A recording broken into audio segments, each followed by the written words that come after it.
Bien sûr, de crypto, les infos crypto pour ceux qui n'ont pas le temps. Petite émission en direct live d'Amsterdam, les gars. Et vu que je profite de la faune et de la flore locale, j'ai pas pu vous faire une émission hier matin. Les journées et les nuits sont très très courtes. Du côté du BTC de la map, on est vraiment très stable ce matin. On est à 0% quasiment un peu partout. On est juste en dessous des 16 700 $. Ethereum 1002. On a BNB aussi qui est à 272 $. Je recharge énormément sur BNB. Le reste de la map, comme je disais, assez stable, hein. Il y a juste une petite performance du côté de Léo, plus 2,6%. Mais rien de très folichon. On va passer rapidement sur les infos importantes. Le gap CME, il est à 16 555 $ ou 16 530, les gars. Enfin, en tout cas, c'est le gap qu'on pourra aller chercher, mais il n'y a pas beaucoup mais il n'y a pas beaucoup d'écart. On va regarder tout de suite les autres indicateurs, notamment du côté du weekly.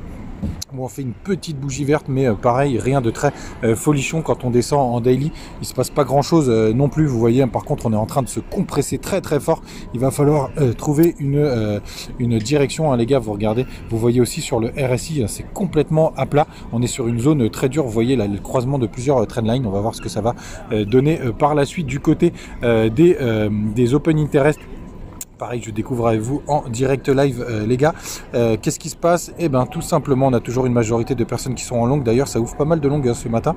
On est à 67%, pas mal, c'est un grand mot. Ça achète pas du tout sur le spot et les fundings sont vraiment très compressés. Donc, ça veut dire vraiment qu'il n'y a vraiment pas de direction claire pour le moment. On va regarder du côté des options pour voir ce qui nous attend pour la semaine prochaine, peut-être, puisque par contre, pour la deuxième fois, on les a pas touchés ce vendredi. Mais on va aller voir quand même du côté du 25 novembre. Et le max pain, il est à 18 000 $, les gars. Donc il ne devrait pas y avoir beaucoup de variations, mais plutôt à la hausse si jamais ça bouge pas du côté de l'inflation. On a toujours des chiffres qui commencent à être en baisse. On est à 6,80, hein, on n'arrête pas de descendre. Donc ça, c'est plutôt une bonne nouvelle pour que la Fed resserre un petit peu moins. Et puis si on va sur le graphique où il y avait mon petit triangle de compression, si ça veut bien fonctionner. Mais ça ne nous donne pas grand chose puisqu'on est complètement à plat. On peut passer en 4 heures, hein. Vous voyez, on est complètement à plat. Il va y avoir forcément une direction à un moment donné, mais regardez comme c'est complètement resserré. Je pense que on devrait avoir un petit mouvement à le retour des professionnels ce soir. Passez un très très bon dimanche, les gars. On se retrouve demain matin si j'ai réussi à me reprendre de tout ça, et passez une très très bonne journée. Salut.